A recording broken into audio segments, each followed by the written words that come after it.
অবশ্যই আমি অবশ্যই তো সবাই এ প্লাস আশা করবে, তো আমার এই পরীক্ষা আশা আছে আর কি।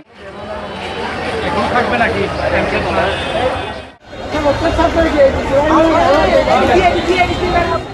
ইনশাল্লাহ এ প্লাস আসতে পারবো। মোটামুটি 3 দিন ধরে প্রস্তুতি নিচ্ছি, খারাপ হওয়ার কথা না, ভালোই হয়েছে। ভালো হয়েছে আলহামদুলিল্লাহ, এক্সপেকটেশনের বাইরে ছিল আমি যে এত ভালো করবো এটা। আর টিচাররা কোনো রকম আমাদের ডিস্টার্ব করেনি, কারণ আমরাও করিনি। ভালো একটা ফলাফলের আশা করছি, আর প্রস্তুতিও ভালো ছিল।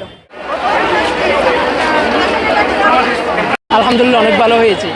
অভিভাবক হিসাবে আমি অবশ্য সন্তুষ্ট, এবং আমার মেয়ের পরীক্ষা ভালো ছিল, প্রস্তুতিও ভালো ছিল। আশা করছি ইনশাল্লাহ ভালো পরীক্ষার রেজাল্ট হবে ইনশাল্লাহ। আমি অভিভাবক, আমার মেয়ে এসএসসি পরীক্ষা দিচ্ছে, কিন্তু আজকে পুষ্প বৃষ্টির মধ্য দিয়ে আজকে সুন্দর পরিবেশে আমাদের এসএসসি পরীক্ষা আমরা অভিভাবক হিসাবে অত্যন্ত আনন্দিত।